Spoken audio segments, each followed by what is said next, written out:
And now, our feature presentation. To infinity and beyond! My name's Bond. James Bond. That'll do, pig. Bad boys, what you gonna do? Sorry with the box, what was in the box? Ew! Get off of me! Ugh, I'm in. A lot of people go to college for 7 years. I know. They're called doctors. Houston, we have a problem. They are called doctors. Welcome in, everybody, to 52/1995, your live movie conversation podcast where we dive deep into the movies of 1995. I'm your host, Cody, and I'm thrilled to be joined this week by my fantastic co-host, Alyssa. I love it. I love the pose. For those tuning in for the very first time, we're so glad that you're here each week, 52 of those to be exact. We explore a different film from 1995, whether it's a classic hit or a quirky gem. We dive into this year's important releases. We discuss them in detail, and then maybe ask my guests if they've done anything or seen anything cool, read anything or listened to anything. Maybe they have, maybe they haven't. We'll see. But anyway, it gives us a chance to, change things up a bit. But we usually do this on a theme by theme basis, usually a theme a month. We have split them occasionally, but this month's theme currently is Boys to Men. So all of the movies that we're talking about have to do with literal man children.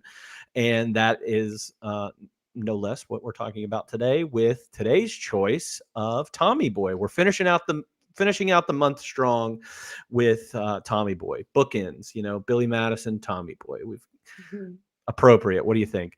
But before we jump into that and start talking about that, let's ask Alyssa about Tommy Boy and whether or not she's seen this movie. So Alyssa, have you seen this movie before?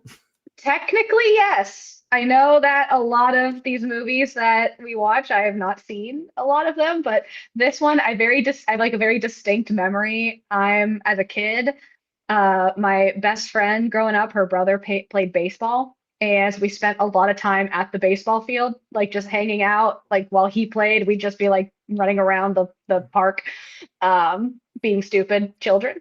And I remember there was one time that we were at the park waiting for her brother, and we're sitting in her parents' van, and they had a fancy van because they had one where the DVD player, they had a DVD player in the car, and the the screen would come down it was like built into the ceiling.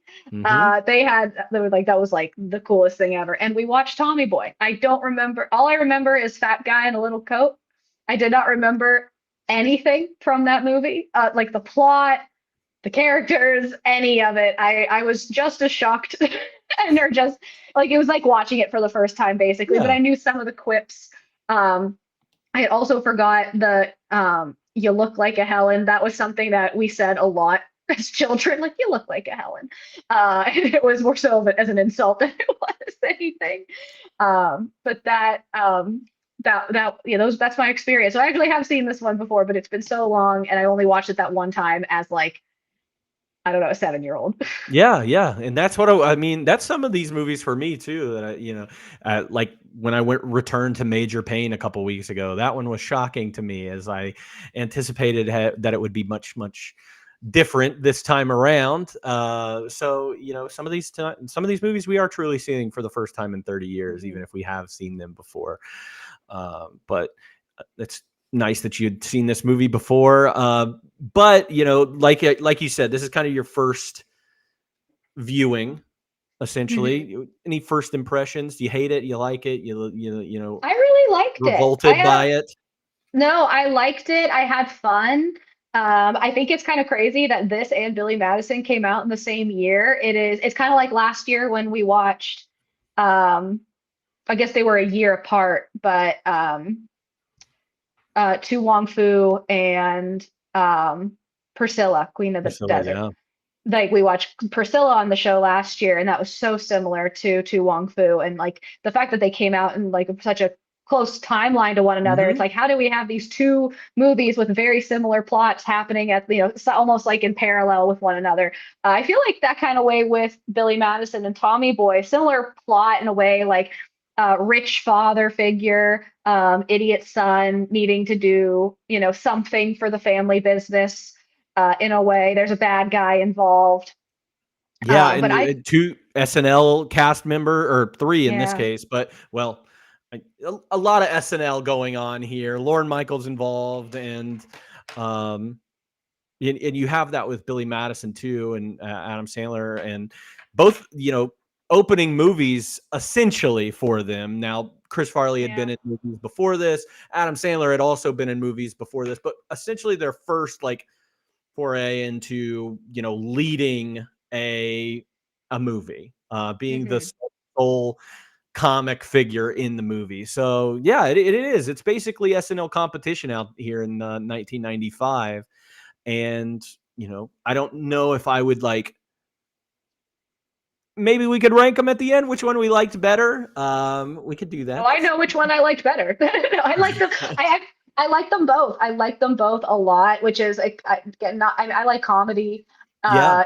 Man Child is not necessarily my genre, but like Adam Sandler, it like has a special place in my heart. I think this movie was very funny. Like I like them both a lot, but Yeah. I do think one was better than the other, and we can maybe talk about that later. Yeah, and I think too with Tommy Boy, kind of like what you were saying. Um, I watched this actually, I think, a little bit later than 1995 when it came out. I was, again, like I said, about Billy Madison. We were a Billy Madison family. We were an Adam Sandler family. And so I was very, very familiar with Billy Madison. I think this one didn't get to me for a few years. And you know how that goes sometimes whenever the first one usually wins out in those kind of Mhm. scenarios. But I did enjoy this movie, and I enjoyed watching it over again, and I had a good time watching it. So not too bad, not too shabby.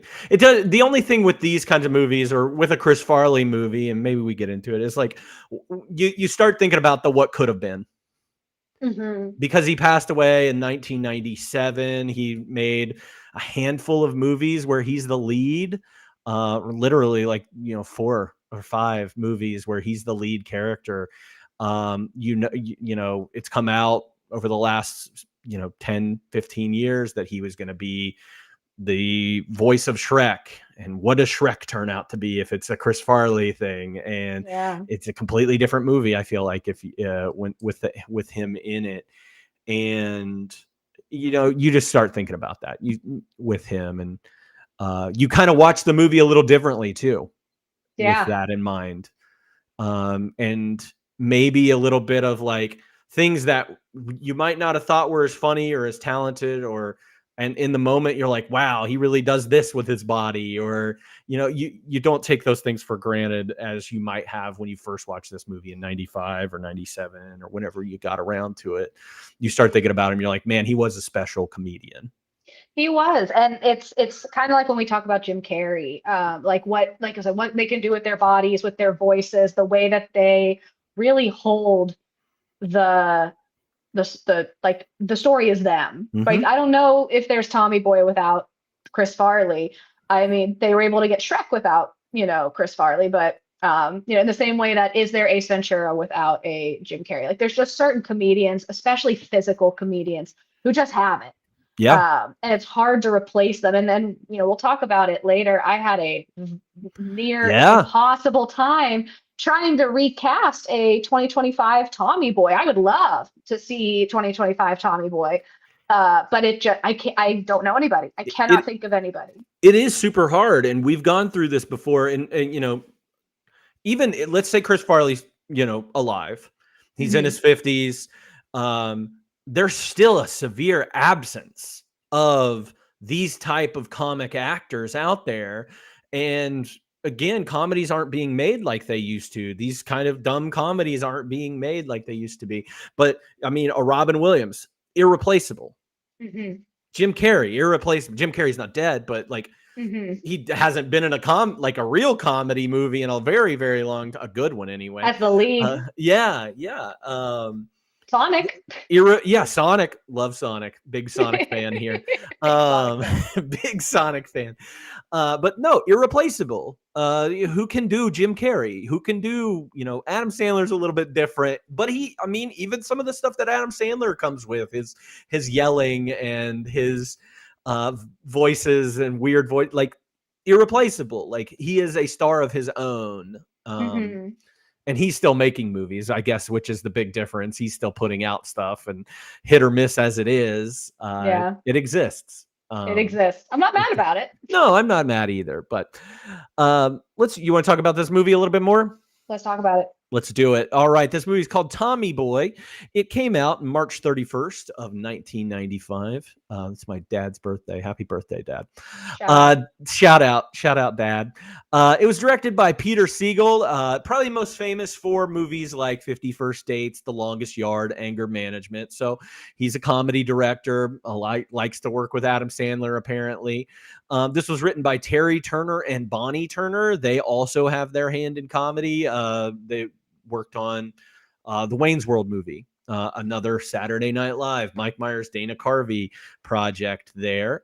So they are the writers of this screenplay. The cast has Chris Farley as Tommy Callahan, David Spade here as Richard Hayden, Bo Derek as Beverly Burns Barish, Julie Warner as Michelle Brock, Dan Aykroyd in here as Ray Zielinski, Brian Dennehy as Big Tom Callahan, and Rob Lowe in an uncredited role as Paul Barish.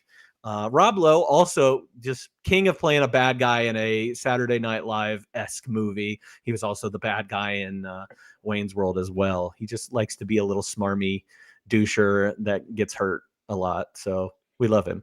It is funny, again, to kind of go back to my lack of knowing things. Like Rob Lowe to me is Chris Traeger. Mm-hmm. It's like Mr. Nice Guy. And so it is kind of funny to watch him. And it's like, oh, he does have some acting chops where he can play not Chris Traeger. He's good at playing a sleaze. And that's kind of how I always thought of him when he showed up in he's always had the comedy thing going. He had a great relationship with Lorne Michaels at Saturday Night Live. He, worked really well with him. He's kind of like, I'm trying to think of who an equivalent would be nowadays. Like John Mulaney goes on, Saturday Night Live 5, is a 5-time host, or John Hamm would be another good example. Like that guy who is just willing to do anything. Timothy Chalamet gets that a little bit with his appearances on Saturday Night Live. Jake Gyllenhaal, Ayo Edebiri, or whatever her name is. Just willing to do anything they throw at him. And I love it. Ariana Grande does that too. I think she's wonderful on Saturday Night Live. So I say Ariana Grande is a perfect example of what I totally lost my train of thought. Someone who, if she couldn't sing, she would be on Saturday Night Live. Yeah. She started in acting. She was on Victorious, and she had her own show, Sam and Cat, and she was always the comic relief. And she loves being on SNL. That girl, if she couldn't sing, she would be like an SNL cast. Yeah, she's great at that sketch comedy stuff. Probably could have been on All That. Oh yeah, I see it. Her and Keenan. Together. The synopsis for this movie, if you didn't know, I pulled this from Google. It is after his beloved father dies, dim-witted Tommy Callahan inherits a near-bankrupt automobile parts factory in Sandusky, Ohio. His brand new stepmother, Beverly, wants to cash out and close, but Tommy's sentimental attachment to his father's employees spurs him to make one last-ditch effort to find someone who will buy their products. With his father's tightly wound assistant, Richard, in tow, Tommy hits the road to scare up some new clients. This movie had a budget of $20 million. It had a box office return of $32.7 million. So it did make a profit, and it does go on to make a much bigger profit. That's kind of in my fun facts about how well this movie does outside of the box office. Ratings wise, people didn't love this movie when it first came out. It has a Rotten Tomatoes score of 42%.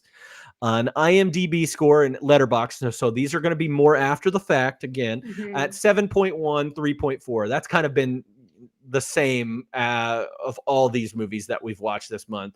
IMDb and Letterboxd are going to be kind of more in the middle or a little bit better than that Rotten Tomatoes score. But Roger Ebert hated this movie with a Really? passion. Did He he gave like it Billy Madison? no, he did not like Billy he out of all of these movies that we've watched, the only one he liked is Major Payne, and that's my least favorite.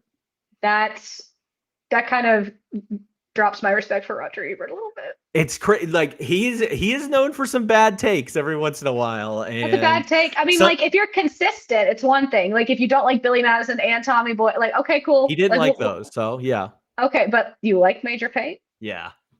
It's interesting. He said Tommy Boy is one of those movies that plays like an explosion down at the screenplay factory. You can almost picture a bewildered office boy, his face smudged with soot, wandering through the ruins and rescuing pages at random. Too bad they didn't mail them to the insurance company instead of filming them. He then goes on to say, no one is funny in Tommy Boy. There are no memorable lines. None of the characters is interesting except for the enigmatic figure played by Rob Lowe, who seems to have wandered over from Hamlet. 1 out of 4 stars. Wow, Yeah. that feels harsh and it misses the mark. I mean, that's just objectively wrong. Like, I mean, like to say that there are, bad. it's one thing to be like, not for me. Or to say, like, I didn't really like the character. Like, you can dislike Richard and you can say, you know, maybe Tommy Boy's a little two dimensional or whatever. But like, to say there's no memorable lines, that's pretty bizarre. No one is funny. There are no memorable lines. No one is funny is Is crazy. And crazy. honestly, like, obviously, like, I kind of like that this movie had a more serious tone. And I Mhm. like, I use the word serious tone very lightly than to Billy Madison, but like Tommy Boy is a sweet character. He's not a jerk. He's not. He has a heart of gold in a way, and he just happens to be kind of silly. Mhm. And he's like kind of a dummy, but he's not a bad person. Like Billy Madison's kind of a dick, and he finds his heart of gold after a little bit after he learns a lesson in a way. Mhm. Tommy Boy's not learning a lesson in this movie. He just is sweet and wants to do his father proud and wants to, you know, make sure that the factory stays open for his friends in the town. It And but I think that's kind of fun in a way. Like really, like yeah. Richard isn't a funny character. The girlfriend isn't a funny character. Rob Lowe is kind of funny in the fact that he gets hurt all the time. Mhm. But you're right, there are no real like funny characters except Chris Farley. But to say like even Chris Farley wasn't funny, like come on. Yeah, it almost comes off, especially with his reviews of Jim Carrey movies, and because they were not good reviews either. Jim Carrey and Billy Madison, it almost comes off as that argument of like, oh, these new comedians aren't funny. My cast of SNL was funny. You know, you hear that argument all the Yeah. time, and that's what it comes off across because. I did read later that Roger Ebert was like talking with his partner Gene Siskel, talking about like, oh, Chris Farley's no Belushi and he's no John Candy, and I'm like, okay, yeah, we get it. You watch the '70s and the '80s, Saturday Night Lives, and all their comedy movies, and like are comparing this fat funny guy to another fat funny guy and this fat funny guy, Mhm. and it comes off silly and like embrace like yes, comedy changes, it's always changing, it's always something different, and for this time in the '90s it is a lot more physical, it is a lot more I mean, but Belushi was doing that stuff too. I don't know, it just comes off as like my cast was better than this cast. Yeah. Saturday Night Live was much better in my day. Yeah, every 10 years is a new set of people saying that. Every Yeah, time. It's like, it was better when I watched it. What was better than I watched it? What was better? It's like, okay, calm down.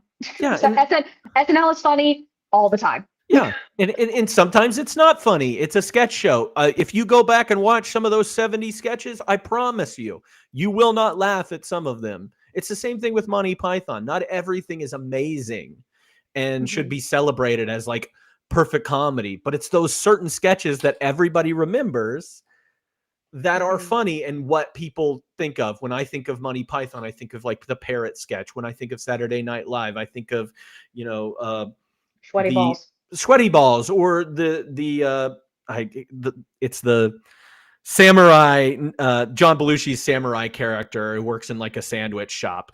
That's a popular thing. Or Gumby, or Mr. Rogers' Neighborhood, or all those things. Like you have all these things in your mind of what make them good, but not everything's amazing. Like it, there's a lot of sketches that are not amazing. And I mean, Chris Farley was funnier than Belushi. That's a take. And I'm sure that somebody would love to fight you on that. I don't know if I could fight you on that. I think that Belushi took himself more seriously as an actor than Chris Farley wanted to. Chris Farley, I think, I don't know if he was ready for a more serious role or not. I think at this time in his life, he was like, let's do it. But Belushi was a little bit full of himself. Not saying that he couldn't do it, but he always wanted to be an actor. An not actor. Yeah, not a comedian all the time. So Blues Brothers is a great movie, though. Everybody should watch it. It's great. There was Kevin Thomas, seemed to be like the only guy at the time. He worked for the LA Times, who said and got Tommy Boy for what it is. And he said Tommy Boy is a good belly laugh of a movie. And I think he got it. I think that nails it. It's a one sentence, and I think he nails exactly what Tommy Boy was intended to be. Just a good time. A laugh. A laugh. No real legacy with this. We have kind of already talked about Farley going on to star in some other movies.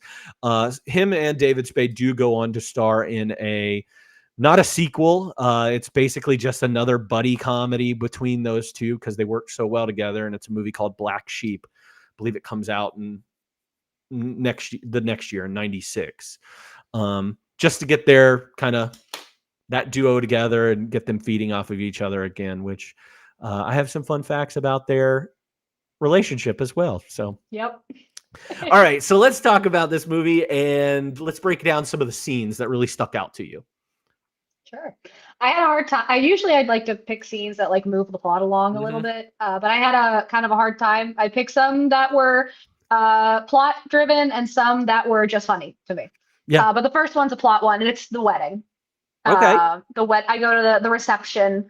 Tommy Boy's dad is getting remarried. His mom died a long time ago, and he's ready to, it's a big moment. He's like, you're going to take over the family business soon. I'm going to settle down and retire and have a wife, and you're going to have a brother, and we're going to have this wedding in the backyard at the end of the week. It's going to be great. And him and Tommy Boy are performing their song there, and it's such it's a father-son who love each other very much. They're a good tight-knit family, and unfortunately the dad passes away, which is like, it's such a funny scene, and then all of a sudden it's very serious. I was like, oh my god, I forgot the dad died. Yeah. And it's sad, and you feel bad for Tommy Boy, and obviously that's like the kickstart to him owning the company and everything. But it is such a fun scene.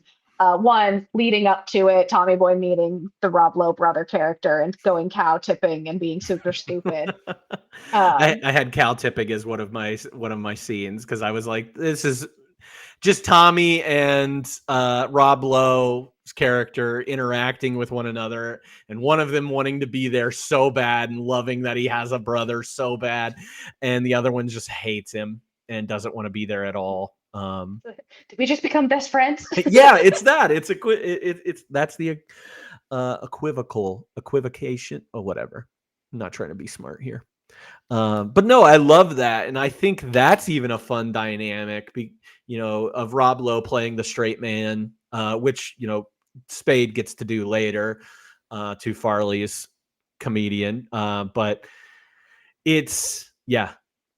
I like all that. I also like his first interaction with David Spade's character, Richard, whenever he picks him up from the airport. That's what I've got in the credit or the opening theme of this, that when he picks him up and after graduating from college after 7 years. And then like him riding in the car and the M&Ms spilling in the car, it already sets you up for what's about to happen later in this movie whenever they do have to start going on this sales trip.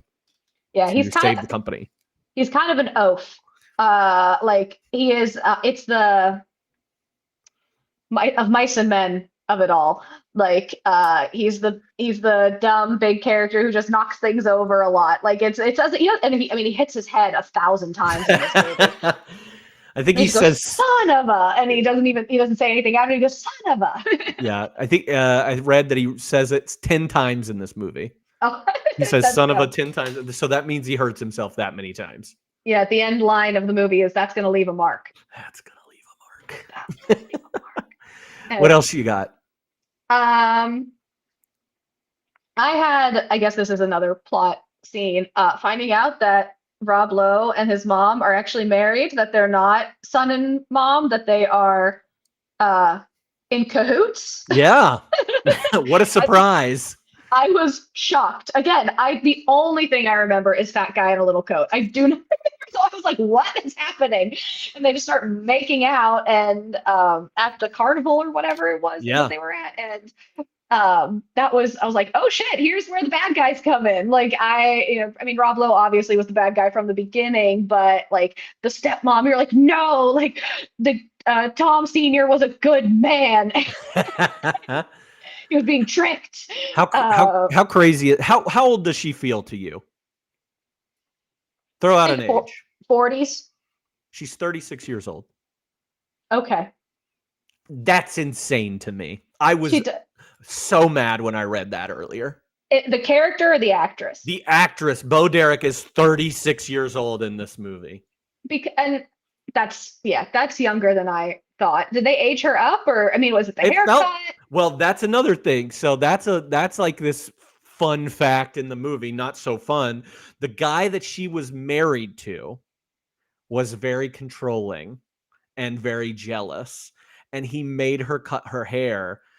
Oh, in real life. In real life. So she came onto set with that short haircut, and because her husband made her do that, because she was such a sex symbol. Bo Derek is a very, they even reference it in this movie, her getting out of the pool whenever he's getting introduced to her. That is a direct reference from the movie 10.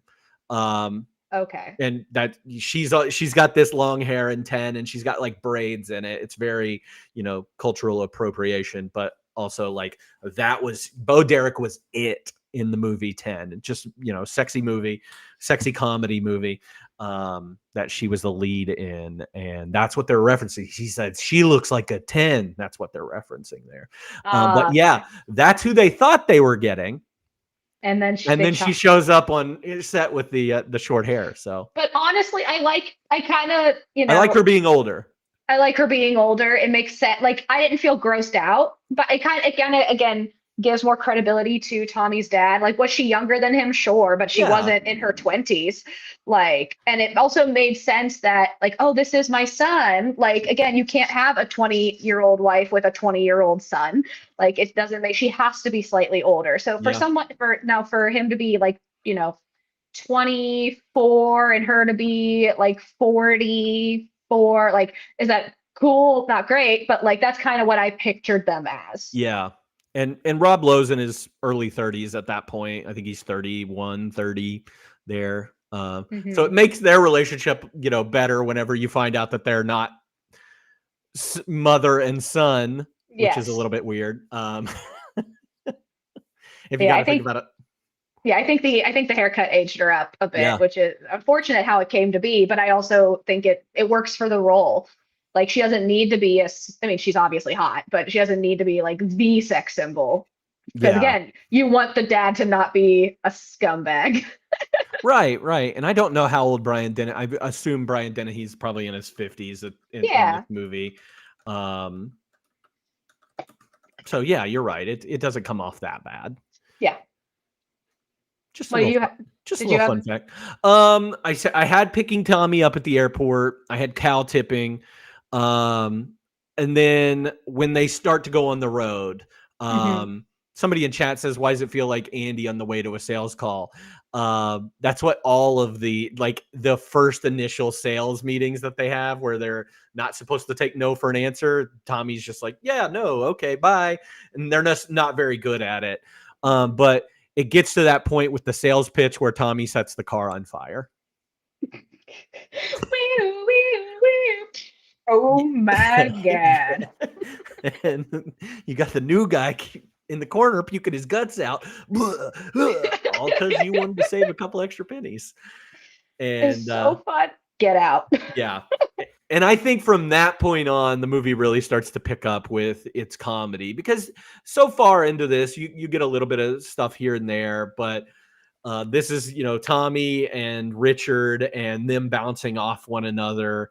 All their little antics start around this point. Like the car starts to slowly just fall apart. The door, him hitting the door at the gas station. And what'd you do?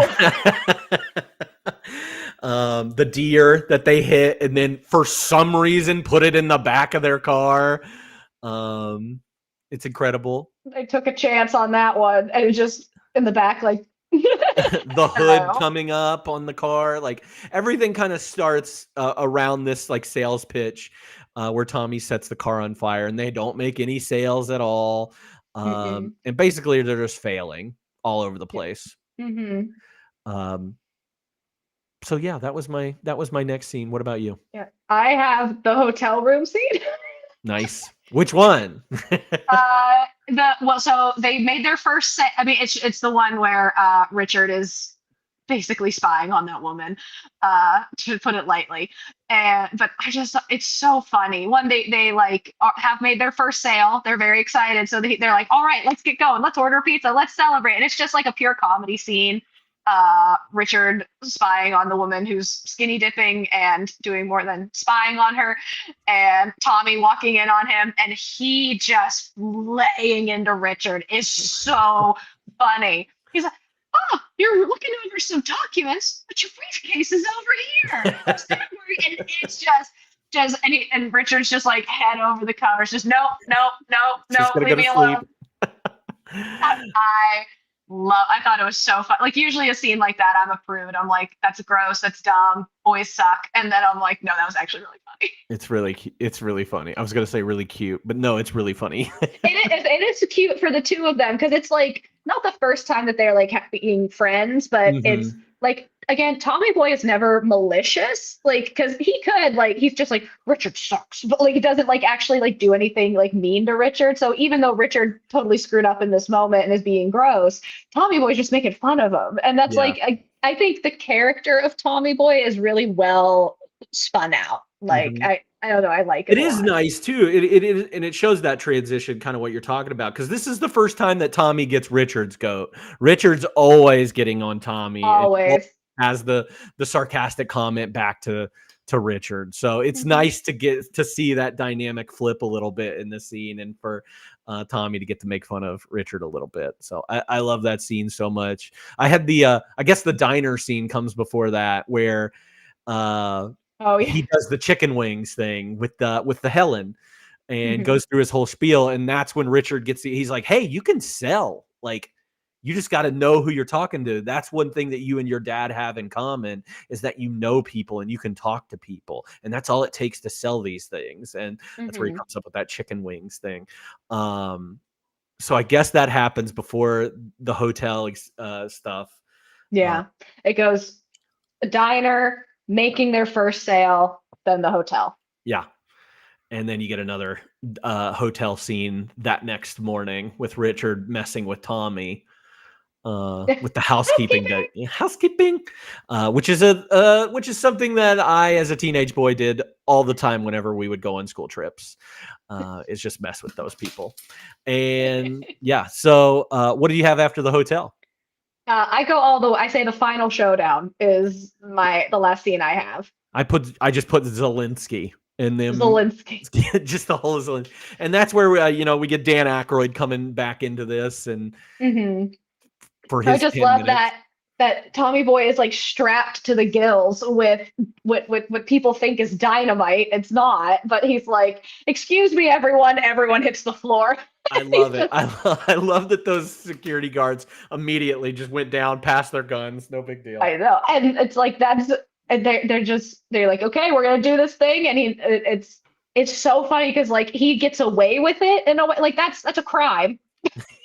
That is a crime that he commits to get that done. But everything comes to head. Like he, puts Zelensky on blast. He, shows that his stepmom is a fraud and that the shares are all his and he doesn't have to sell the company and the company's saved and everything's okay again. And it really does wrap everything up nicely in a bow, which maybe you like that, maybe you don't. I liked it. But I just, him coming in being like, boom. And it's like, what is happening?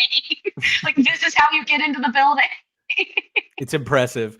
And another way of showing that Tommy's kind of growth, although it was a very stupid idea, it was a very smart idea because not like all those things happened because of Tommy thinking, okay, let me strap these road flares and to get into this building and everything.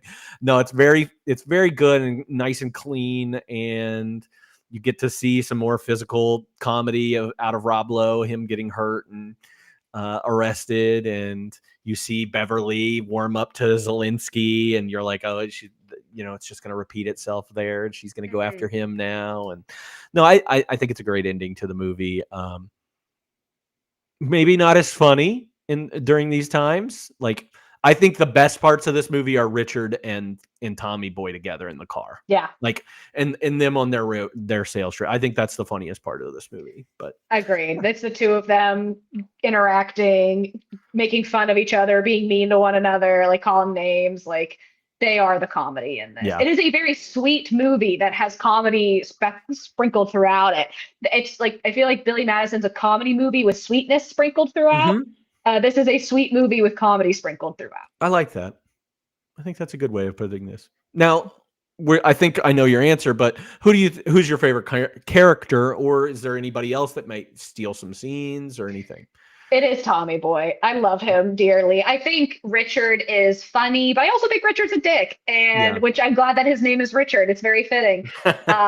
Because like at the one point he's like, I never had a father, and your dad was more of a father to me than anything, and you took him for granted. And I'm like, I don't think Tommy Boy ever took his dad for granted. I think he loves his father very much. Yeah. I was like, Richard, like, stop being annoying. But he is hilarious. But no, Tommy Boy's and Chris Farley. It's spoiler, is my favorite character and my best performance is Chris Farley.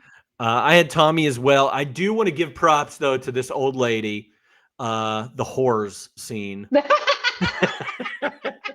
She's great. She stole the scene in that one. The horrors start rolling in. You sleep with one hooker one time and you never let it go. So I do want to give her props as well. All right, quotes. We could be here forever. So what are some of your favorite quotes from this movie? I know. I tried to reel it in with the quotes. My favorite is, and again, one of my favorites again for my namesake is, "Hey, what's your name?" He goes, "Helen." "That's nice. You look like a Helen." Anyway, and just like, it's so small and it's such a throwaway, and like, I don't know, it's stuck with our brains as kids. We're like, you look like a Helen. So that's my first one. What about you? I have another one that I laugh at every time I hear it, and it's such a small line, and it's actually a part of a bigger part, is when he's making that first sale and he's going through his whole pitch, and he's like, the next thing you know, there's money missing off the dresser and your daughter's knocked up. I've seen it 100 times. Like, I think that's so funny. I've seen it 100 times is very, but that is Farley's comedy. I think outside of like the physical stuff are, monologues like that. Yeah. Those little lines that he delivers, and he does it so well that you have to watch it a few times and you're like, nope, that's really, I think we both laughed really hard at that part. Yes, it's very funny to insinuate that his daughter was knocked up 100 times. Like, that's kind of how it sounds. 100 times. Seen it 100 times. No, it's so good. I had going back to the hotel scene with Tommy catching Richard in the act. He's just saying all these things. They're both laying in bed with their covers up, and Tommy goes, "Richard, who's your favorite little rascal? Alfalfa or Spanky?" And he's like, "Good night." And then he just goes, "Sinner." Sinner. I love that. He reminds me, and my brother-in-law might not think this is good, but he reminds me so much of my brother-in-law. Just the way he delivers some of those lines. I've heard this is probably one of my brother-in-law's favorite movies, I'd say, because I've heard him quote this quite a bit, but he just delivers them perfectly. Your brother-in-law does have a good like comedy timing delivery Yeah. about him. Thinner. Or is it Spanky? Let's see. There are some lines I do like from David Spade, like when he hands him the material to read. He said, it's called reading, top to bottom, left to right. Group of words together is called a sentence. Take Tylenol for any headaches, Midol for any cramps. He does it so quickly. And I'm sure that is something that just like I get that impression from David Spade that this is just how his mind works. And it's just full of sarcasm and he hates everybody else. Like, and he's just got this quick wit about him. So lines like that, I think, it goes along with, when Tommy asks him, like, does this suit make me look fat? And he goes, no, but your face does. No, but your face does. And then he puts on Richard's coat and he goes, is this your coat? And he's like, don't do it. That guy in a little coat. I have one from Michelle, who is Tommy's, girlfriend-ish in the movie, and it's when they're on this boat and these like teenage kids are just yelling at Tommy and making fun of him for being fat, and Michelle goes, listen up, you little spazoids. I know where you live and I've seen where you sleep. I swear on everything holy that your mothers will cry when they see what I've done to you. And they just run away. And she's like, I don't know where they live. I don't know why I said that. I liked her. I thought she was like, obviously, again, it falls into that, what we've talked about with all these other movies, the Billy Madison love interest, the Major Payne love interest. Like, she doesn't get a lot to do, but I liked her. I thought she was charming and she fit with, she worked at the factory. She fit. And like, I really liked her as a companion for Tommy. Yes. She's very cute, but she's not like drop dead hot. Mm-hmm. She is, like I said, an employee of so she kind of knew Tommy from back in the day. Like, she's an employee of the shop. She seems to like him. Like, again, Tommy is very sweet and like he's like, they're not like flirting in a big way. They're just kind of like they like each other. And I'm like, this is the most realistic of the relationships that we've seen. Like, again, Billy Madison's like super hot teacher in the 3rd grade falling for him in any way, shape, or form makes zero sense. It seems very Midwestern romance to me. Yes. Again, we met at work. Like, they, he's a nice guy and he's really funny. And she like has her own little system with the paperwork and everything. And they have a fight about work, which is, it all kind of makes sense. I really like their relationship. Yeah, I think she, out of all of those, the love interest, I think she's probably the best. Yes. Kind of more fleshed out than the other ones. She doesn't get a ton still, but she is vital to the plot, and she does, have purpose, I guess, in this movie. So, no, I really liked Michelle. I love that part when she screams at him. It's very cute. Yes. Do you have Go any ahead. more? I got one more. I've got 3 more. Okay. Well, I might have one of yours. It's when Tommy says it, his dad says it. And I'm sure it's on your list, but I can take a good look at a T-bone by sticking my head up a bull's ass, but I'd rather take the butcher's word for it. I do have that one, but I also have, is you could get a good look at a T-bone by sticking your head up a butcher's ass. No, wait, it's got to be your bull. That is something that my brother-in-law will say. He's like, no, it's got to be your bull. And he'll just say that end part of it. I had both of those on there. And then the last one I had the whole sketch of him doing you're driving along, the kid's starting to shout from the back, I gotta go to the bathroom, Daddy. Not now, damn it. I've got all that. But my favorite, brothers don't shake hands, brothers gotta hug, which is one that I've said for a long time. Because it's great. And I don't have a brother, so brothers don't shake hands, brothers gotta hug. I need a brother. I have a brother-in-law. That counts. He's cool. All right. Biggest laugh, cry, scare, thrill. I think we've probably covered these, but biggest cry's got to be the death, right? Oh yeah, yeah. That's just it's shocking. Like, I didn't remember it. I didn't expect it. Like, again, I keep comparing it to Billy Madison, and I apologize for that. But like Adam Sandler's going to take over the business and his dad's still alive. Yeah. Like, it's like, I just was like, oh no, like he's so sweet. They have such a nice relationship. So yeah, that was a big sad.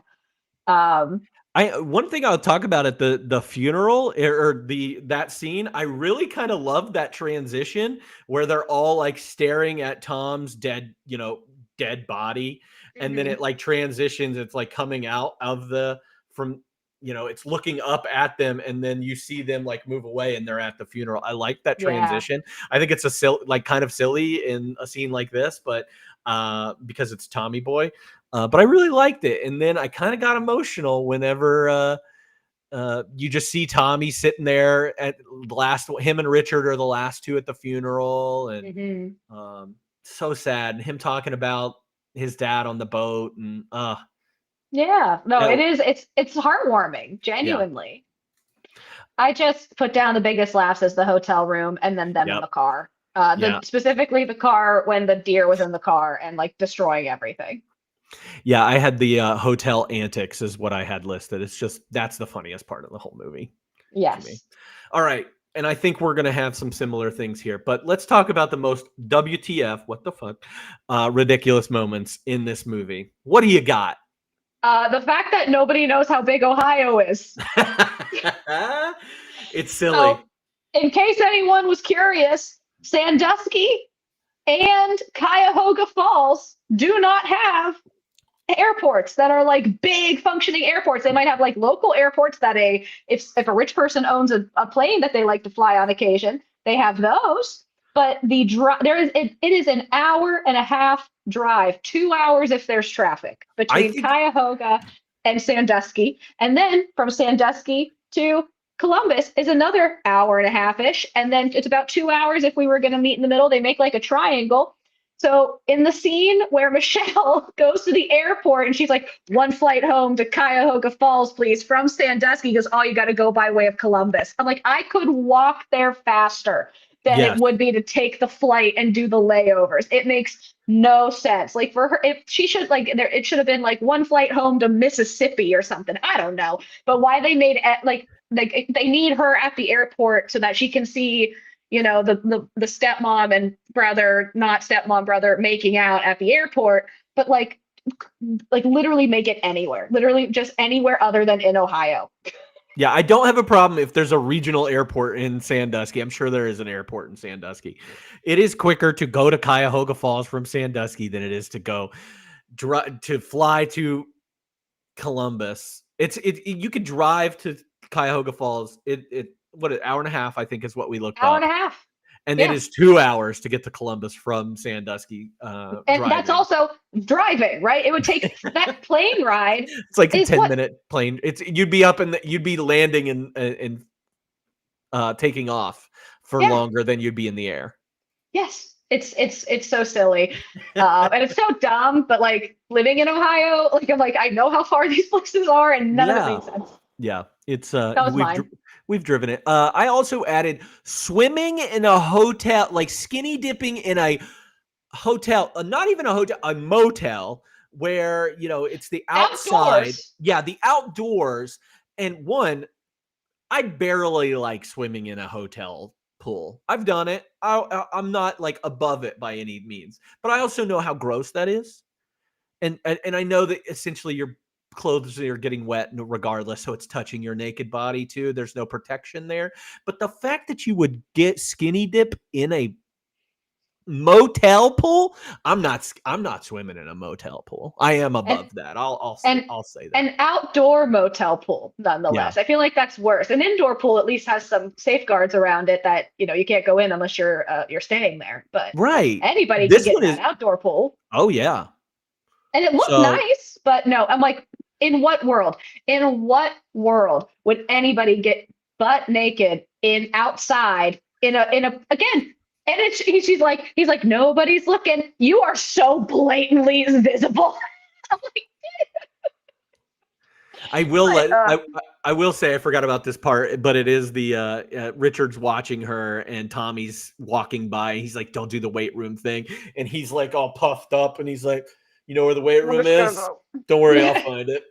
I love that. As a big guy, I've always really appreciated Chris Farley and his humor here. But yeah, swimming in the motel pool naked, not for me.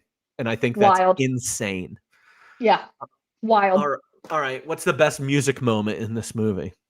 I had Superstar by the Carpenters, Yeah, aka hell Crying yeah. in the Car. I mean, honorable mention is Tommy Boy and his dad performing at the wedding. I had both of those. Yeah. But the two of them being like, oh, like you could change the station if you want. Oh, I don't care. It's up to you, whatever. And then like it just cuts to them just both like tears streaming down their face. Don't you remember you told me you loved me, baby? I love that. And apparently, that Superstar section, all of the things that happen to the car are based on things that happened in real life to people that worked on this movie. So the Superstar thing has to do with David Spade. When he was younger, he had Superstar on a tape deck and it got stuck in there, and he was going out on a date and it started playing, and he had to kind of be like, oh yeah, I don't know what that is in there. Like, so that whole thing is That's so based off of that. funny. But yeah, the deer, the hood flying up, the car door at the gas, all these things happen to people in real life. Oh my That's what God. they're I based love on. that. Yeah. Destroyed. I really wish I could have come out with a better F, Marry, Kill. Okay. So we can go with this. But it's going to be Tommy, Richard, and Paul. Paul's the brother. Paul is Rob Lowe, yeah. Yeah, that's who you have to go with, right? There's no real other characters that you could pick from. Yeah. No, I think you you killed Richard. I think you kill Richard because he's a little bitch. And then you got something against guys that wear toupees? I completely forgot about that. That's a funny part that they added to the movie too. He's like, don't say a word. Because the hairstylist and everything, like he was like, I don't need anything done. And they're like, but your hair looks like a toupee.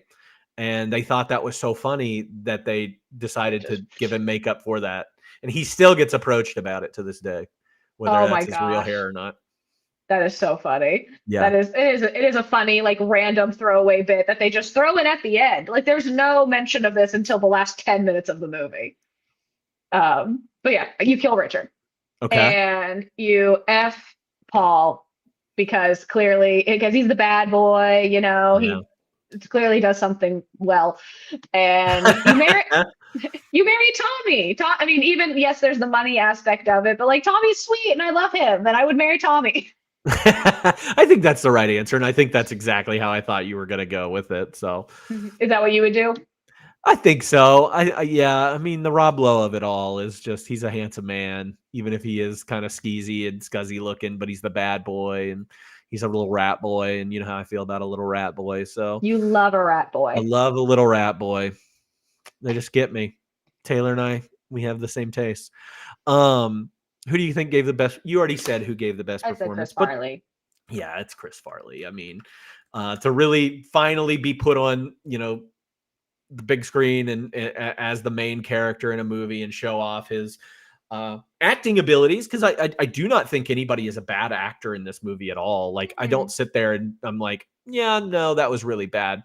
No, he was good. David Spade was good, but Chris Farley's really, really stands out. All right, now we get to the hard part, which is the recast. If we were to do a recast, you could do a 95 recast, you could do a 2025 recast, you could do neither, you could do both. And did you cast this or try to? Well, I didn't do 95. I never do. I didn't do it either. I mean, I also don't think I would anyway. Chris Farley is the guy. I mean, I'm sure you could maybe put somebody else in instead of David Spade, but I think again, his witty, biting sarcasm is a good balance to Chris Farley's like sweet, silly, funny, physical comedy. Like you need the sharpness with the softness. So I think that's good. 2025, my Tommy, I'm not really thrilled with my Tommy. I picked Bobby Moynihan. Yeah, I love Bobby Moynihan. I like him a lot. Again, another SNL. I was going through SNL characters or casts He is older than like he is out of the age range of what Tommy Boy would be. But I think he could do the physical comedy of it all. What were you gonna say something? No, the only thing I was going to say is that I did try to do exactly what you're trying to do, like age them down, try and find somebody younger. Chris Farley's in his 20s, I think, at this point, and like there's just nobody out there. No, And and I even also think the college stuff, like everything before he gets picked up at the airport, is the weakest part of this movie. Like yeah, him as you a don't need child, it. you don't need it. No, it makes sense that again he would be like 20 five in Yeah, the character because if he's gone to college for 7 years, like yeah, he'd be in mid 20s, maybe even late 20s, depending. So if you include the college stuff, you could age him up and not include the college stuff. But right. but my Richard, I'm actually pretty proud of my Richard. It's Karan Soni. So he is in Miracle Workers. And Yeah. yes, he is also in that new movie, A Nice Indian Boy. Hmm. I said this to you when we were watching it, and I will say it here as well. I'm like, Richard's got to be gay in the recast. Like and Karan Soni is a real life queer person, but I'm like Richard is far too sassy and too sarcastic and biting and just being like I'm like I need him to be a raging queen in Yeah. a 2025 recast. It would be so much more fun. It's funny you went that direction. When I was thinking of somebody for David Spade, I was thinking of like a Kumail, because Kumail has that kind of sarcasm. He's so Hmm. good at sarcasm, and I've seen him in multiple movies where he has that biting Yeah. sarcasm where he just fires right back at him. Yeah, even Karan, and when he's in Miracle Workers, he's kind of got that like ugh, like the eye roll like Yeah, type of. He's an assistant in the first season, like to God. Which again, if anyone has not seen Miracle Workers, I highly recommend. There's 3 seasons, all 3 of them are perfection. Well, there's 4, but 3 of them are available on HBO. right. That'll be And your recommendation. that'll be my recommendation. I'm sure I recommended it last year when I watched it, but I mean, he's funny in that movie, and I've heard great things about A Nice Indian Boy, and I can't wait to watch that. That's on my list. Yeah, I was pretty happy with my Richard, but it's so hard to replace a Chris Farley. Yeah, the only people I could think of, I mean, Bobby Moynihan, that's a great one. Gosh, now I can't even think of the other comedian that I was trying to think of. Shane Gillis. You love Shane Gillis. I don't love Shane Gillis. I think Shane Gillis has some, but I think he's kind of like a combination of Chris Farley and David Spade. Like he is them Yeah, all in one person. Now I don't think he's perfect, but I do think he's funny. yeah, Along with him, Stavros Halkias. You would recognize him if you saw him. yeah, Um, uh, he's also in that tire show with Shane Gillis as well. yeah. That dude's like really greasy though. Yeah.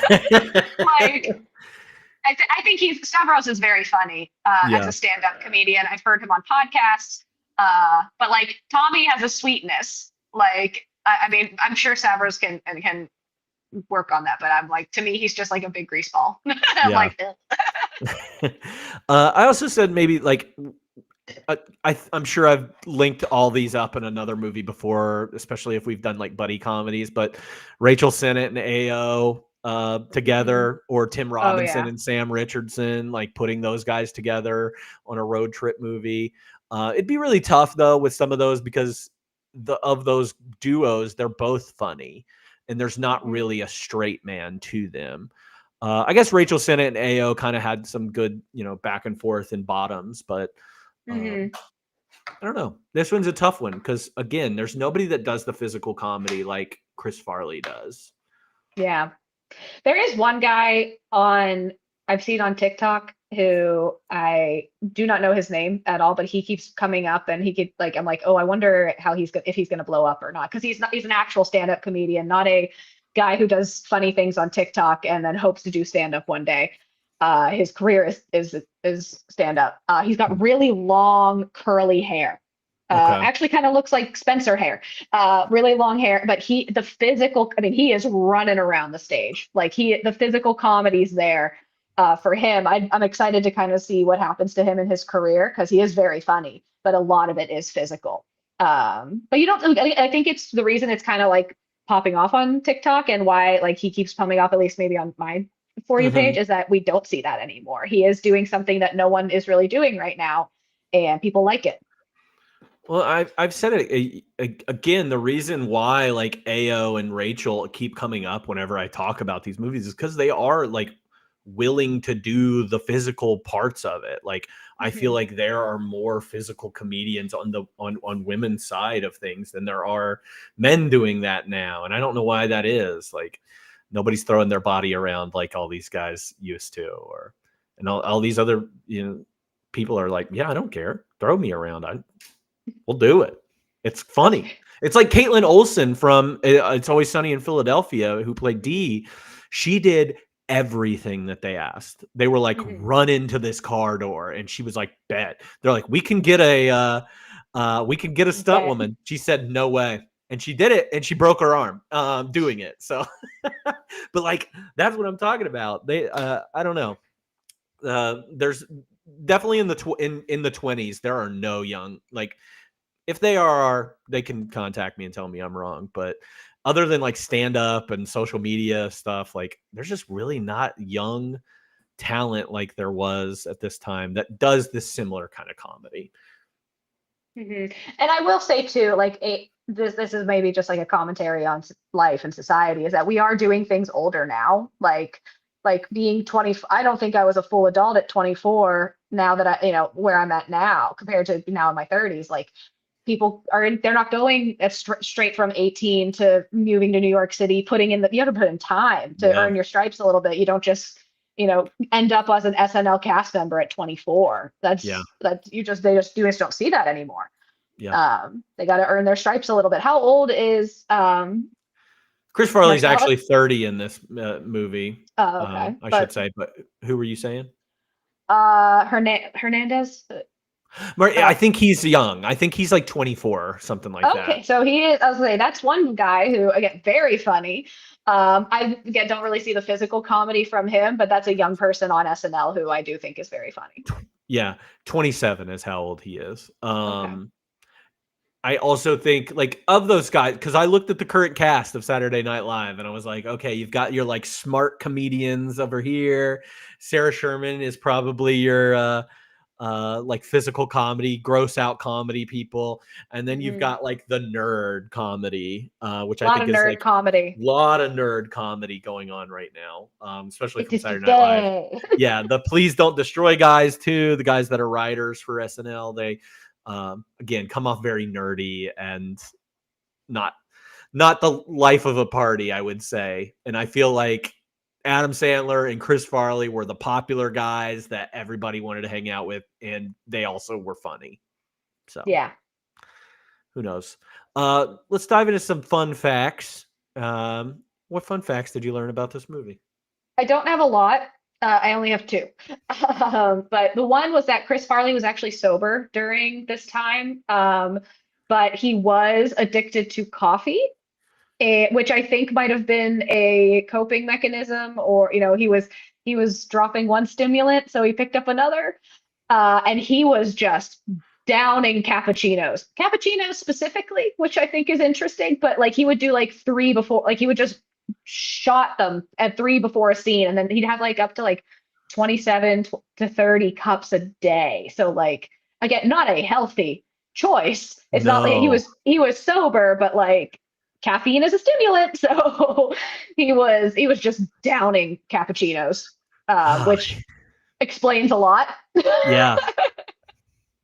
It's crazy to think about 27 cups. And I figure cappuccino is just kind of the popular thing in the 90s. Cappuccino was Yeah, the cool thing in the mid yeah. 90s. So, what else you got?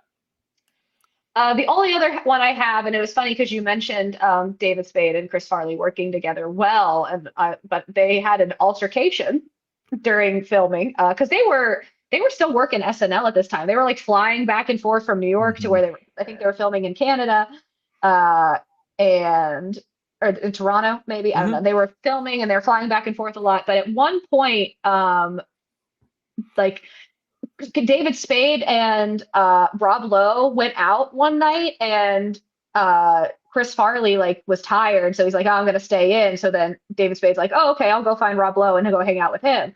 Well, then like the next day, like Farley was like super jealous, and he's like, "How's Rob Lowe?" And he's like, "Man, just stop." He's like, "How's Rob Lowe?" And he like wouldn't drop it, and then like they literally get into a fist fight over it. And then they're like, and then the director's like, action, and then they like just stopped fighting and went and did their scene. But they had a physical fight, and like I was like, what is happening between the two? Now, granted, I think Chris Farley was going through some withdrawals, Yeah. and also was drinking a lot of caffeine and was not coping well with what was going on. That's not an excuse. That's just maybe an observation. I don't know what was up with David Spade, but he was just getting annoyed. Like he's like, Chris, I was like, shut the fuck up. Yeah, just let's So, do this thing. Apparently, they just kept getting into like, and this is a common thing with them. They would always reconcile. So it was never like it was more like brothers yeah, fighting, and then getting into it again. Guy like the way that men fight is so interesting. By getting into a physical altercation, and then they're like fine with it. separated, and then they get over it, and then they get back to normal or whatever. So yeah, I had that one written down too, and which I was like, did not know that. But there were other things that apparently they ended up getting in arguments over, and that is because the woman who skinny dipped, her name's Lori Bagley. She was actually a friend of David Spade's, very close friend of David Spade's, and Chris Farley ends up dating her after this movie. And David Spade did not like that because he liked her. But Oh. and he also found out that they were like going behind his back and did not tell him that they were dating. So there was a little bit of tension when they filmed their next movie, Black Sheep, together. So Interesting. The yeah, tea, the I know, it's so drama. crazy. I'd love maybe David Spade has a book out or something. I'd love to learn a little bit more about that. Yeah, Couple other things. I think I mentioned this earlier at the beginning. Tommy Boy is actually one of Paramount's top 10 best-selling videos of all time. So wow, it made nearly $100 million in home video sales alone. crazy. So people love this movie. They had it on VHS and DVD. So let's see. Tommy Boy is one of Quentin Tarantino's favorite comedies. He owns a 35 millimeter print of this film and screens it at his house at parties. That checks. This film is referenced, or Callahan is referenced in 51st Dates, the Callahan Institute, which is funded out of Sandusky, Ohio by a T.B. Callahan. So their reference, obviously, That's funny. Adam Sandler loved Chris Farley and tries to honor him as much as he can. So Same director, right? yes. Yes. Same director. Yeah, absolutely. Let's see. What else do I have here? We already talked about the ages of people. I talked about her haircut. I think that's it. I think that's all I've got for this one. So I've already mentioned a movie, but like a fine wine and dish, if you could pair this movie with another movie for a double feature, what would you choose? Got a couple. The main one, of course, is Billy Madison, because I've referenced it 30 times throughout True. this. But again, came out in the same year, very similar plot. I have you ever seen those memes, or not memes, but it's like what artists, where they're like, oh, I drew myself in these 8 different drawing styles. I drew myself like a Bob's Burgers character. I drew Yeah. myself like a Disney character. I feel like Billy Madison was I drew myself, or I drew Tommy Boy as an Adam Sandler character. Mhm. Like they're just so similar in so many aspects, and it's just one of those things where I'm just really shocked that these came out the same year. Right. So, but that's one. I also have Planes, Trains, and Automobiles. I'm sorry, I knew you'd have it.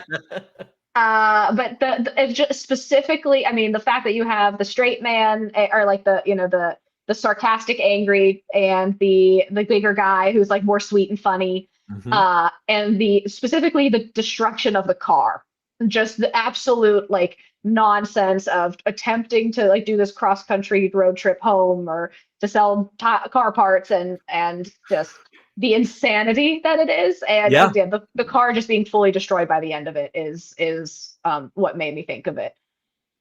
And the last one I have is The Emperor's New Groove, Awesome. because where you have David Spade, or no, how was I going to phrase it? Oh, a bigger guy takes David Spade on an adventure to save a town. It's the same movie. It's the same movie. And I love The Emperor's New Groove. It is, if you've never seen it, I forced Cody to watch it for the first time. If you've never seen it, it is very funny. It is part of Disney's, I'll say the opposite of their golden years. Disney hates The Emperor's New Groove, and they try to hide that from us. So I make everybody watch it.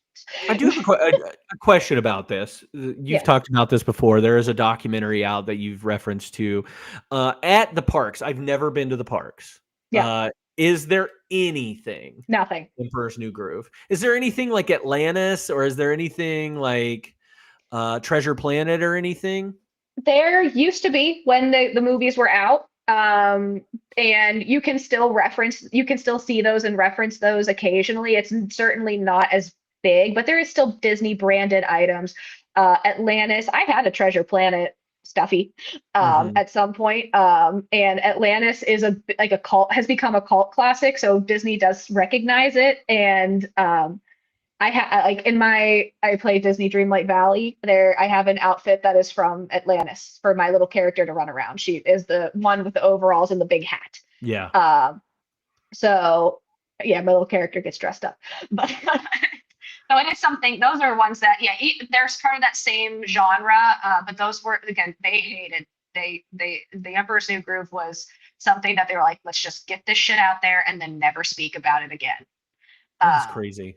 Yeah, it is. Again, there's no licensed merchandise. There's no nothing. Interesting. That'll be a deep dive to go down someday. Yeah, so those are my picks. Awesome.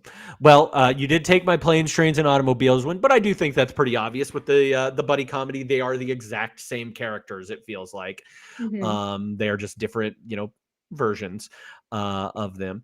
I also put Black Sheep. As referenced earlier, I keep talking about this. They basically, Paramount realized their mistake of how they marketed Tommy Boy when it first came out. Like I said, it didn't gross that much, but they knew they had something on their hands. So they were like, all right, we need another David Spade, Chris Farley movie. Let's put it out. Let's pump it up and, change it. Because I think Lorne Michaels got really pissed off that they didn't market this movie as they should have. So Black Sheep is one. I don't think it's as good as Tommy Boy. Definitely not. I can not even tell you any lines from that movie. But if you want to see those two act together again, that would be it.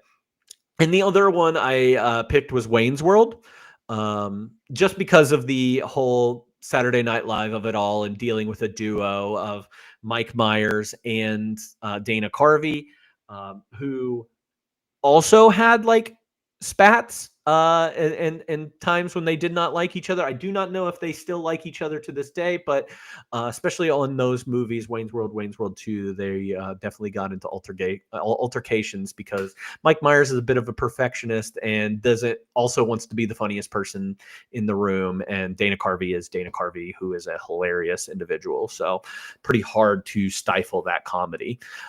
So those are my choices for that. So on a scale of 1 to 5, how likely are you to rewatch this movie? I gave it a 5. I'd watch it again. Yeah. I love it. I thought it was fun. It was cute. I enjoyed it. I'd do it again. I think I agree with you on that. 5 is a great rewatchability rating for this movie. Now, if you could rate it on a 1 to 5 overall, as a movie, 1 to 5, what do you give it? I'd give it a 3.5. I'm like, it's cute. It's funny. I don't think it hits that 4 for me where I'm like, this is awesome. But it is quotable. I also think because it's PG-13, I believe, like it's pretty tame. Like for compared to some of these movies that we're watching, it's not very highly sexual. It's very like well-rounded. I feel like you can show that to anybody and it'd be funny and it'd be enjoyable. Even 30 years later, the comedy still hits. But overall decent movie. I think I would have given Billy Madison a 3. So I'd say I did like Tommy Boy better than Billy Madison. So it's just a little extra half star up from the other. Yeah, I that was going to be my next question was like, what do you prefer? And obviously, I think you prefer Tommy Boy to Billy Madison. I think I'm the opposite, but again, I think that goes with what I saw first and Hmm. um what I my mean, yeah, family really gravitated towards. yeah. So Billy Madison is also ridiculous. Like yeah, there's the musical number in the middle of it. The fact that she is smoking hot and I mean they have their like a physical fight in the pool, so she's like dripping wet. I'm like, what are we doing? Is it funny? Absolutely. It's hilarious. And it's cute and it's fun. And I really enjoyed Billy Madison, also very quotable, but like it is insane. yeah, yeah. Well, I gave it a 3.5 as well. I obviously rated Billy Madison a 4, just because, again, nostalgia goes a long way with me. I love Tommy Boy. I love Billy Madison. I love both of those guys. They're great. Mhm. But that's it. I think we did Tommy Boy pretty well. And we're coming in under the length of the movie. So I think that's appropriate. It is a short movie. But before we close out, thank you, Alyssa. Do you have any recommendations for the people? Not a ton, not a ton. I think you probably brought it up a few weeks ago, but I will reiterate that One of Them Days was a very funny movie. Talk about buddy comedy. We don't get to see a lot of, it felt like a 2000s buddy comedy, with Kiki Palmer and SZA. Very funny, very cool. Kiki Palmer is hilarious. So that's the big one. Everything else I've been watching has been for the podcast. Yeah. I will say, because I know you're going to plug it here in a minute, Wednesday when you do your extra credit episode, I did like Angus. Angus is an extra credit movie that we watched for Wednesday's episode, and if you got 2 days, you got 48 hours before that airs. So if you haven't had the chance to watch that yet, I do think Angus was very cute. Good like teenager movie about the loser who doesn't lose. I love it. Anything else? That's it. That's great. I don't have anything to recommend either. Guys, grocery games. We've been watching a lot of Guys Grocery We've Games. been watching a lot of Guys grocery games lately. It's so fun. It's And been House good. Hunters.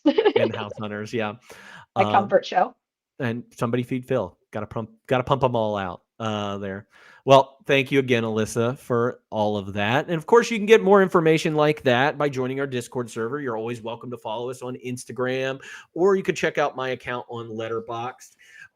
You can find all those from the links, and however you're watching this or listening to this, you can get those all from the link tree that I have listed there.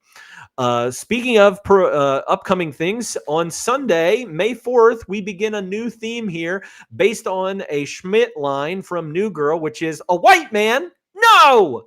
Where all of the movies that we're watching this next month are all, of course, going to be about white men. And maybe not there, some of of course, we're talking about, yeah, whatever. Some of them are good, some of them are not so good. I couldn't come up with a better theme. So just think of Schmidt every time that you think of our theme this next month.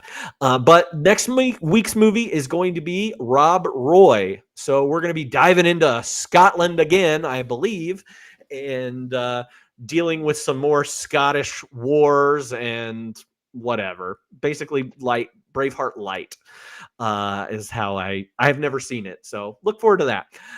And what Alyssa talked about, our extra credit theme for the month of April has been another Schmidt line, which is Youths. Where all of our films tackle the teens of the 90s in funny, serious, and strange ways. If you do want to try and catch up on those movies before Wednesday, they are Angus, Empire Records, Kids, and Hackers. I think Empire Records and Hackers are both available to stream for free out there. Kids, you may have some trouble finding. It is also not one that I would recommend to like because of its heavy material. Trigger And warning. yes, definite trigger warning there. And Angus is a fun one, but you'll have to rent that one. That pod will be Wednesday, April 30th. We'll have a special guest. Crafty is going to be joining us from the Video Game Happy Hour to talk about those movies and to talk about like his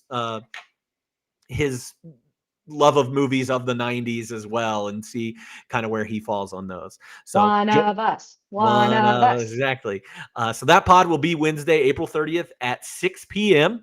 Also, we started a new month in 52/1995 or no, we didn't start a new month. That'll be next month. We're finishing out the British Invasion month, 52/1995 music. This week's or the next album is PJ Harvey's To Bring You My Love. So we'll see you for that whenever we do that. We've got a lot of stuff going on, on the schedule. So it might be a double episode that we're looking for next week. So just, prepare yourself, listen to that one, and join our Discord, and you can find out what the next music one is if we're going to do a double episode. So other than that, I think that's everything. Did I get everything? I think you nailed it.